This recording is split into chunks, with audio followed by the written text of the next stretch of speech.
So now that you're here, I know you've created some nice suspense.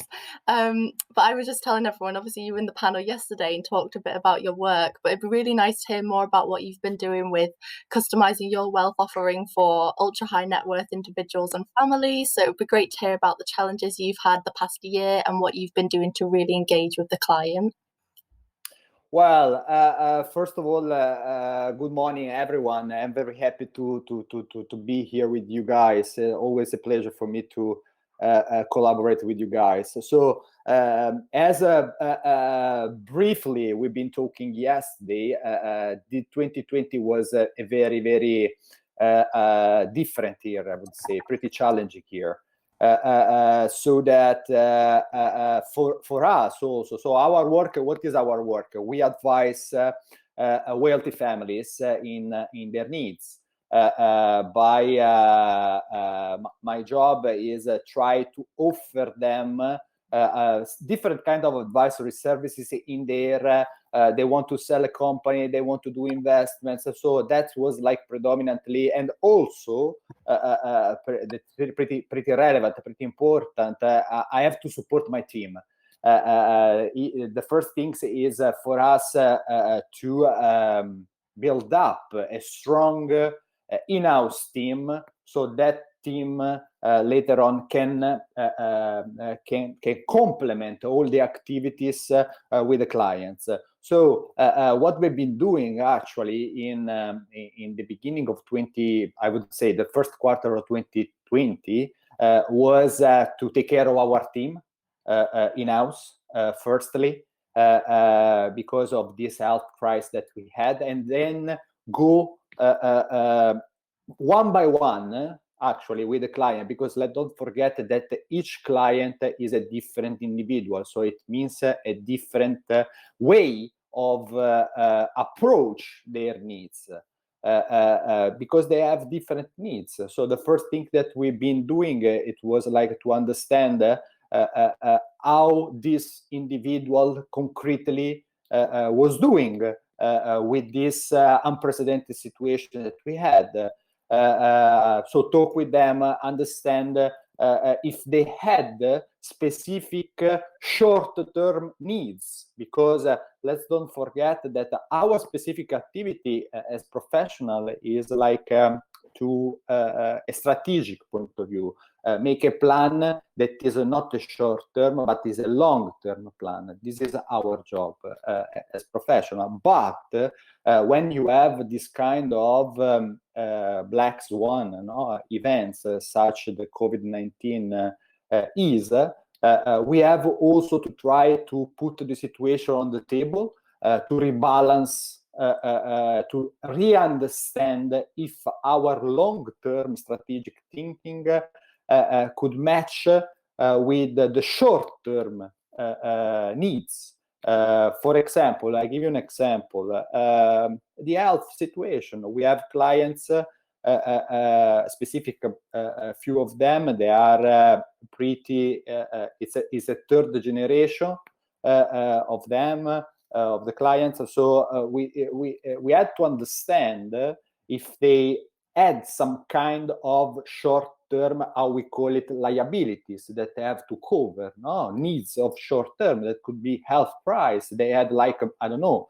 For us, it was a lucky situation because we didn't had actually in our portfolio of clients anybody affected personally by COVID. So there was no health need. But then you have to think also of possibilities that can help. This is like the kind, I would say, of big picture of them. And then, of course, we go in the operational side, how to rebalance eventually a specific investment that we've been doing. I personally work predominantly in private markets that are tricky, because I mean, when we say in private markets, for example, we have three kind of categories in that are real assets. We do strong real estate activity, agribusiness, mining, commodities, and then infrastructure. And each of these asset classes had been affected in a different way, one by one, from what happened in the economy.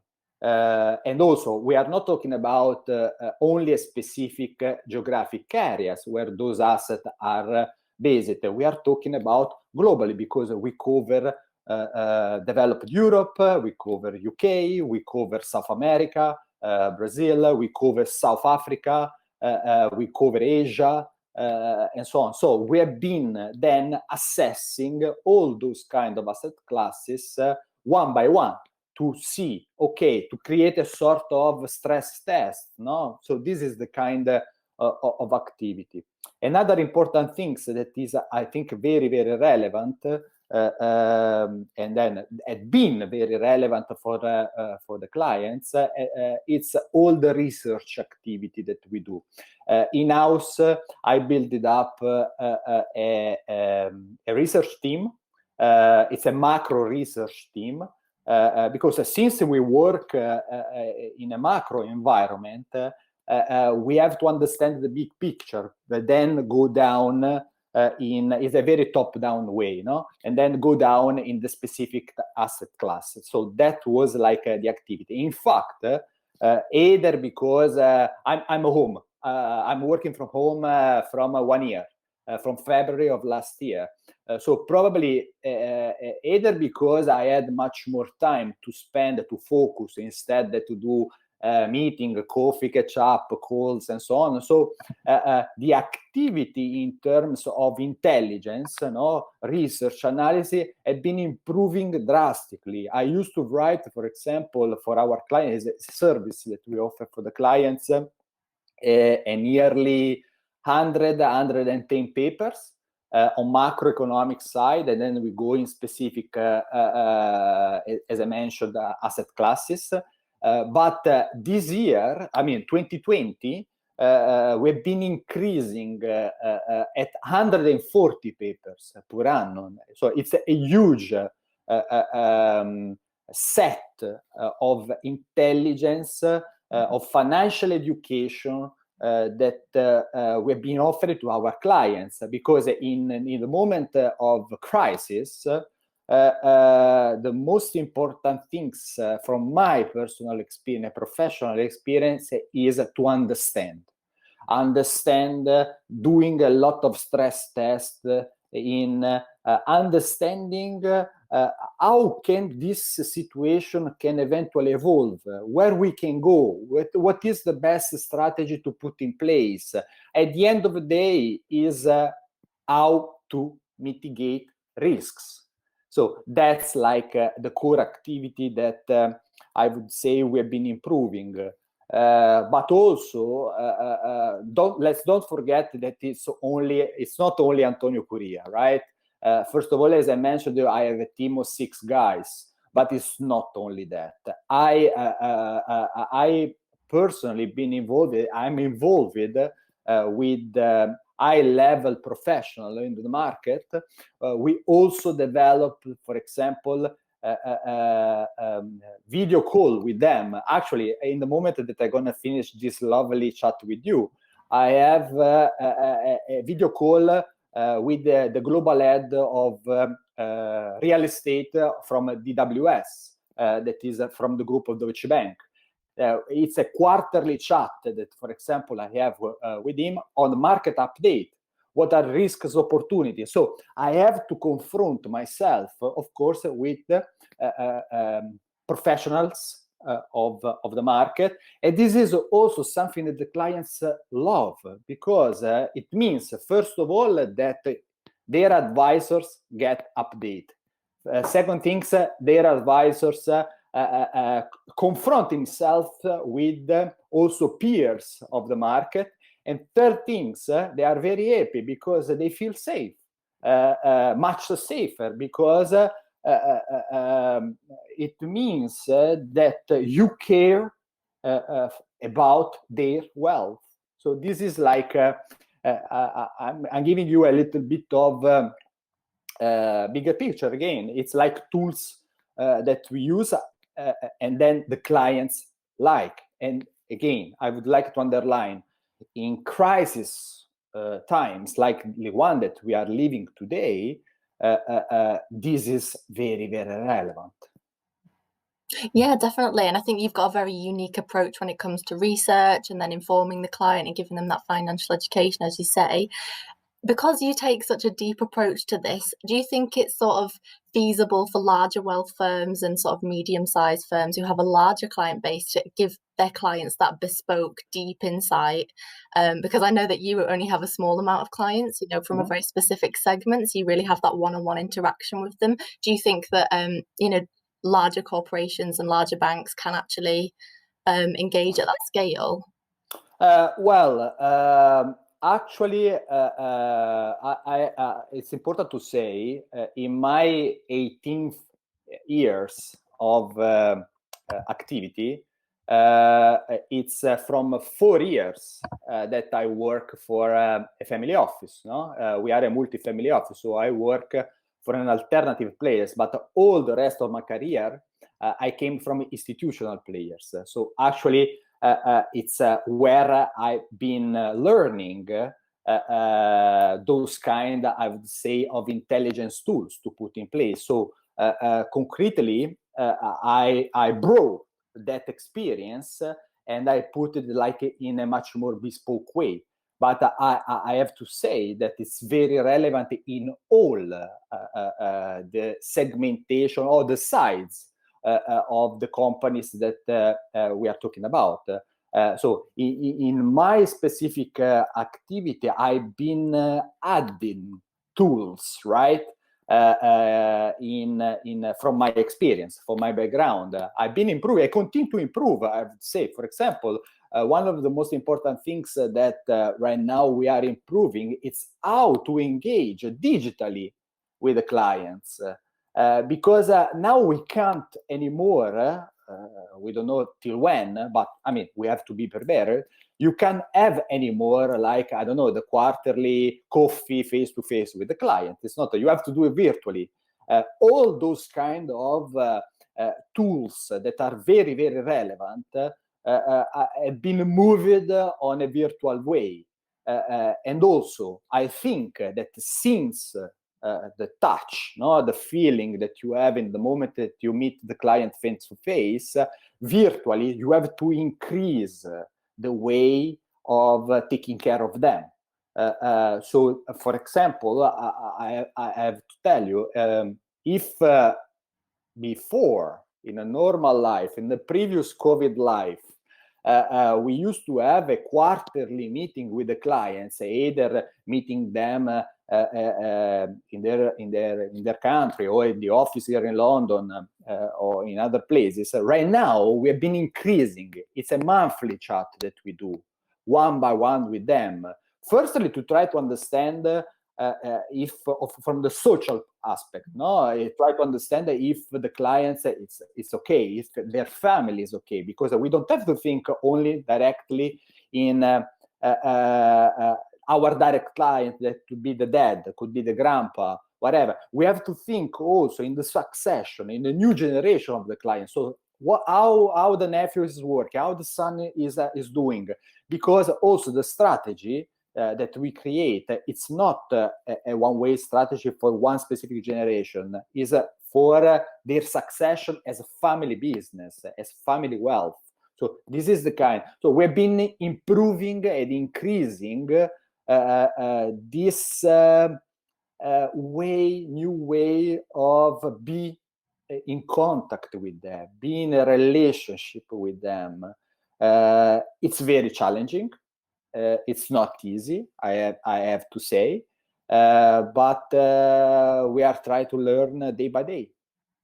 Yeah, do you think moving forward that you'll sort of go back to quarterly coffees, or do you think you'll try and keep those monthly virtual meetings and a bit more of a digital connection with your clients? Well, I miss to travel.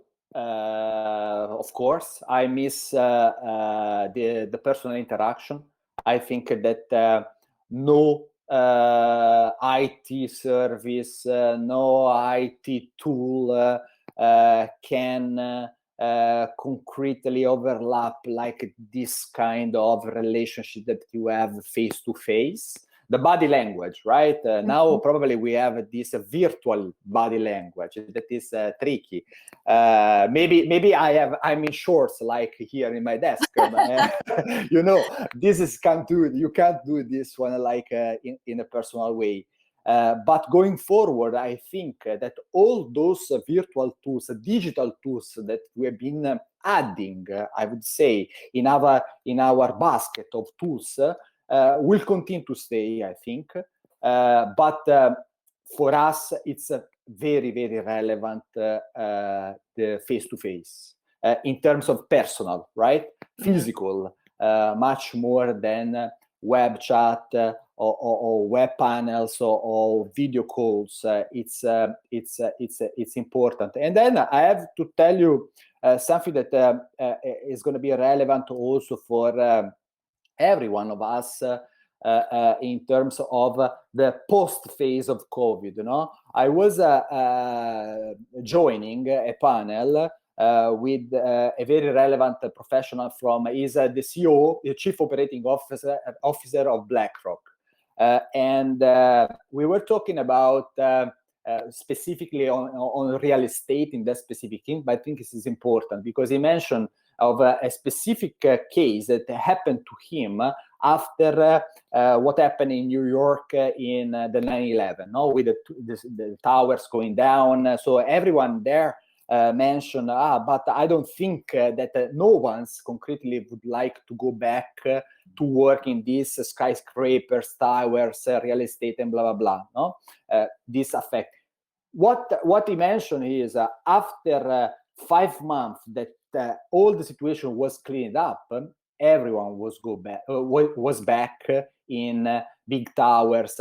What that means that from the behavioral aspect, we humans, after 6 months, we go back to any kind of previous experience. So I'm pretty sure that going forward, it's going to pass a little bit of time. We're going to increase safety and so on. But I'm pretty sure that we go back to our previous lives. Yeah, best of both worlds. Well, thinking about which digital tools you have actually been using, especially while that's kind of your main means. We've got a couple of questions here. I'm very aware that we've only got a couple of minutes left.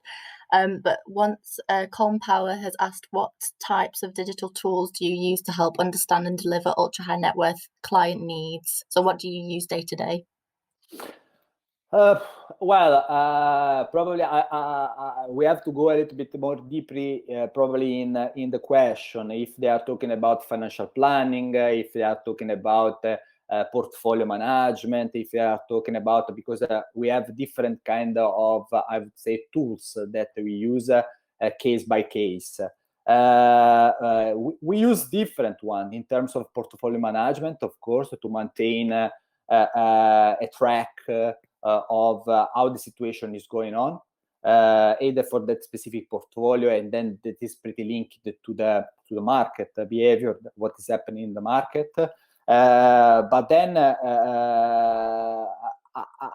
I love the old school way. I would say I still continue to use my fantastic spreadsheets. That are super very relevant for me. I mean, let's not forget that digital, all the digital world, it's an important series of tools that can help our life, right? And try to maximize efficiency. But in some cases, I would say that I still continue to prefer the old school way. Then we can talk like much more deeply from the operational point of view. When we are doing, for example, an investment in a specific distressed debt, called non-performing loans here in Europe. So we invested like in the manager, and with this manager, we have been since like a huge portfolio of underlying asset that we bought. We've been using a digital tools for the debt management. So this is, of course, a digital tool that is very relevant to maximize our efficiency, try to understand the risks. So it's not so easy to answer just once or in one way. We have to go a little bit more deeply, but it's very relevant, the digital, indeed. And I think that as probably everyone has been realized, we've been accelerating trends probably of 10 years, just in 1 year, in terms of tools that we can use and everything that is linked to digitalization. Yeah, well, I'm afraid we actually don't have time to go through the rest of the questions, but what I'll do is I will pass on everyone's questions to Antonio, and then he can either answer them through me and I'll send everyone a message on the platform, or he can answer them directly. So we'll definitely coordinate that, because I know that we lost about 10 minutes at the beginning. Apologies, but I think, you know, sorry for that. It's okay. It happens, doesn't it? Well, we have been accelerated 10 years, but still we have a problem like in the short term for just to connect. So I know, like... the irony. So yeah, but it's been great to have you, and I'm sure everyone's really enjoyed it. So as I say, I'll pass on those questions. But thanks so much for joining us, Antonio. Glad you got it working, and yeah, look forward to seeing you soon. Thank you for having me. I hope to see you soon, like personally, very soon. Thank you, everyone. Maybe next year we'll get to all have the drinks reception. Yeah, definitely. Have a good day. Thank you. Bye.